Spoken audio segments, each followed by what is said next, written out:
Morning guys, welcome to Skipper Surf Review. Just got two DaveySKY surfboards. I'm gonna return the jet board to Davey, and Davey is right there. How are you doing? It's hot. No. And the water's cold. I brought your board. I appreciate it, man. I wish we had some bigger waves. I got actually one kind of fun wave, like a 2-footer. Okay. And I felt the potential. Hello, yeah. I mean, like, it was going, and it felt really light, responsive. I was able to do a little, a quick turn, at the top. But I know, on a 3+ day, actually 4 to 6, it's gonna go well. Yeah, that's where it really excels. This one is the, I have the 3 different rocker options for the jet. The OR, which is the origin, or kind of the original rocker that I designed the jet with. And then a step above that, sort of wave-wise and maybe a little bit experience-wise too, is the AT rocker, which is what I run on my personal jet, or all-terrain rocker.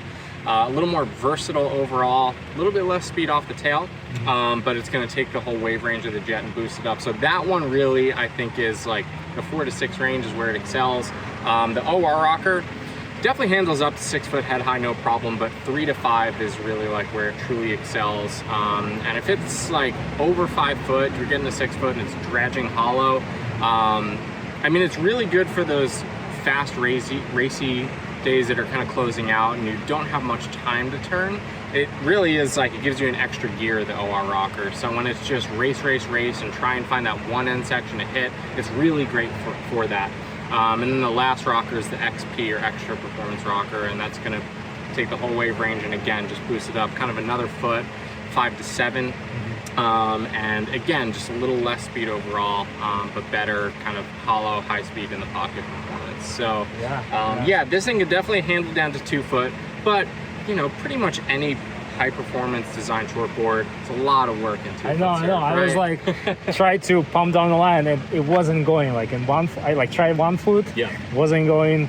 A little bit more, that wave came by and I was able to go a little bit faster. As soon as the wave started to get a little hollow, it started to get that speed. And then I realized, this is a high performance shortboard. You need to work. There's no cheating. Exactly. It's not that you can't get it going in 2 foot, but it's a lot of work. And some surfers that are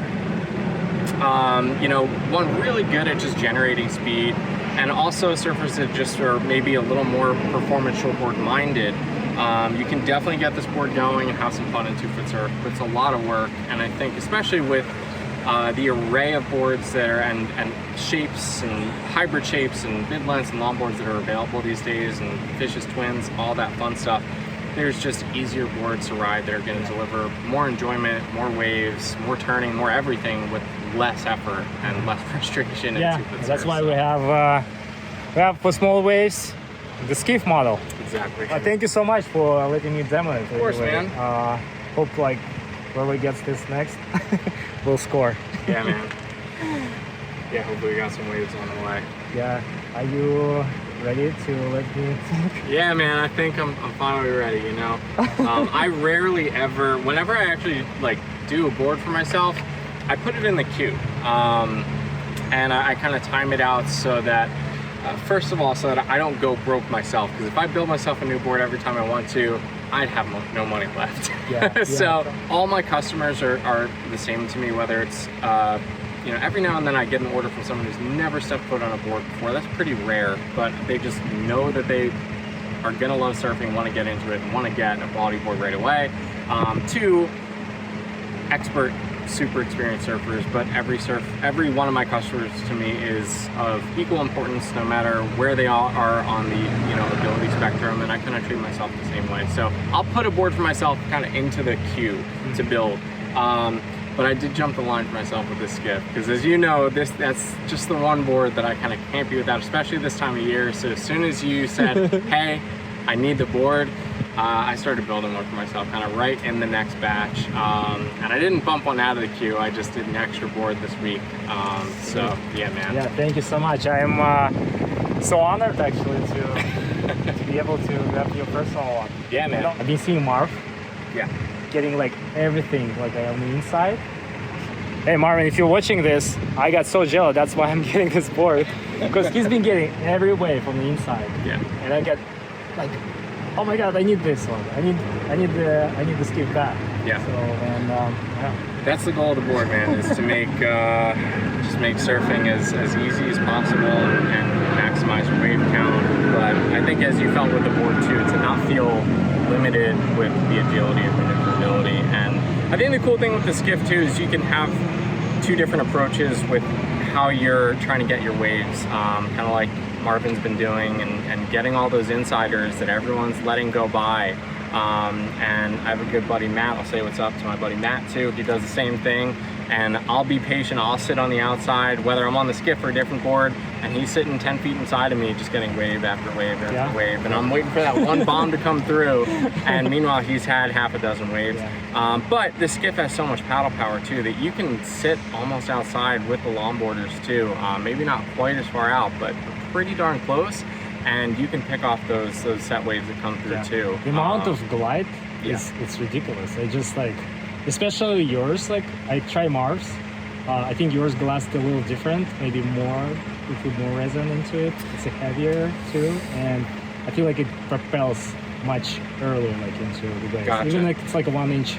I think off the top of my head, I think their glass actually very similar. But yeah, mine's an inch bigger. And just overall the dimensions are a bit bigger and probably just fit your body a little bit more naturally.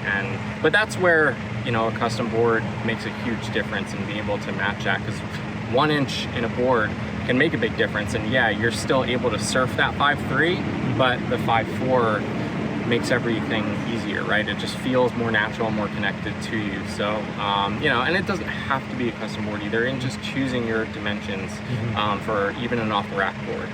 But obviously when you go the custom route, you can tailor everything. Yeah, totally. So excited, can't wait, you know. Yeah, so let's do it. Sweet. Before I forget, by the way, the screws are in there, holding the fins in, just the back hole only. So just remember that the screws are in there before you try and pull the fin out. Yeah. And if you want, I can take them out if you never use the screws. But you know, with like the keels, there is that like little extra space in the back since they're so long. And every now and then, the leash can like get wedged under there and possibly pull the fin out. So just especially with like supply chain delays, I never use the screws, but just with the supply chain delays, in those keels, the retro keels, modern keels, and the split keels that have that little gap, I have been putting the screws in just to make sure that I don't lose a fin. And those fins for me pretty much live in those boards. So yeah, I'm actually like excited to try with different setups. Maybe try more upright. Yeah, I don't know, like a Mark twins. I don't know. I never give it a shot, but try it, man. I mean, I always encourage my customers, even if you think it's not going to work, but you're curious about it, try the fin setup. The worst case scenario, especially in small waves for the skiff, you know, maybe it's something you want to be a little more calculated with if we're talking about a wave of consequence. But for little waves like the skiff, try everything, man. Because worst case scenario, you take 3 waves, it just doesn't feel right, it feels way off. You hop out, you change your fins to something else, and that's it. I mean, especially with CS2 fin boxes, that's so convenient. So easy, man. Yeah, very easy. Yeah. So, especially if you do take the screws out. But, so I still think, and I'd love to get your feedback on it, but I still think you're gonna find the retro keels are the best. But try different keels. Try the modern keels. They are gonna be, the base is shorter, they're a little bit more upright, and they are taller, deeper, so you have a little more tooth in the water as far as the depth of the fin. Something like a more performance twin, like the MRs or the Christensen twins, which are kind of my 2 favorite performance twins. I think you might feel it's a little too loose, essentially. One of the amazing things about the skiff is the drive that you get from the board and speed generation. And part of it is the board, but it's also in conjunction with the fins. You know, I think of the fins sort of as the tires and the board as the vehicle, so they're both of supreme importance. So yeah, I mean, if someone said to me, Davey, I want the skiff, but I don't want a keel for whatever reason, I just want a performance twin, I would have the fin boxes farther back, and that's something that's important to consider, and something I talk to all my customers about anytime they order a skiff or a keeper in particular, but even the Seahawk or the new SS Performance Twin mid-length that I'll have coming out. Any of those twin fins require a modified fin box install location. So when you're dealing with any typical like thruster or quad fin setup, no matter what the size is, you know, with FCS2, the performers, the reactors, the carvers, the accelerators, you get into any of the athlete or shaper fins, any of those, whether it's size Grom through extra large, they're all using a universal fin box placement, and so it kind of just goes basically in the standard spot. But because these keels and the twin fins have a longer base than any of those other ones, they require a modified fin box location. So they have to be placed farther forward so that the fin is landing in the correct spot. And so the retro keels have a certain distance forward, the modern keels have a different distance forward, the MR twins have a different distance forward. So that's something that's a little bit tricky, and you find the same with futures too, is having a certain fin set in mind for a board before it's built. Because every now and then I do have a customer who wants a more upright keel, whether it's just out of pure research and they're making an assumption about their own surfing, or they've tried the fins before, and then I can place them for the modern keels, for instance. But I mean, 99% of skiffs get built for the retro keels because they're so perfect. But yeah, man, try any fin. I also that think like. I think I haven't opened up like a full potential of the skiff, because I would love to try it on the bigger day. I feel like it can handle, like with a good approach and style, like the way you ride the board, you can handle like much bigger swell, like a 4, maybe 5 max. I know it's gonna be too skatey at some point because we're gonna have a lot of speed. That's the problem I will have to deal with, like maybe. But I'm like really... Wave shape is important there, I think. Yeah. If it's more mellow, like really open face. Mid to high tide, 4 foot, it's crazy fun. It's still definitely like you're at like Mach 5 on the skiff for sure. So managing your speed is important. So, you know, in 2 foot surf, you can really lay into this board almost as hard as you want, and it's gonna hold and be confident for you. You know, you'll get to the threshold where you can push through the fins and push the tail out, which is awesome. It's kind of the point of the board. But you can really push hard on the skiff in 2 foot. When you're in 4 foot surf or even a little bit bigger than that, even if it's slopier and more high tide, you just have so much speed at that point that you do have to manage your power input on your turns to kind of harness it a little bit more than pushing on it so much. But everyone has their different, you know, threshold for that. And I find too that, you know, in 2 foot surf, when you're going to make a turn, you want your back foot as far back as you can get pretty much. And where I have the tip of the swallowtail pretty much is almost lining up with the trailing edge of the base of the fins. And that's pretty much as far back as you're going to want your foot.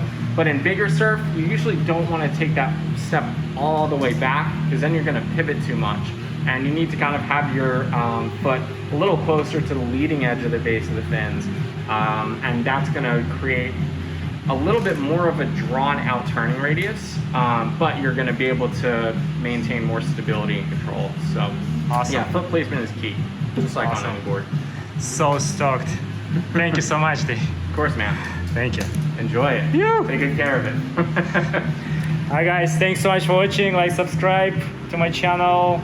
And you're gonna see more videos of the skiff, me riding in Rockaway Beach or anywhere here on the East Coast.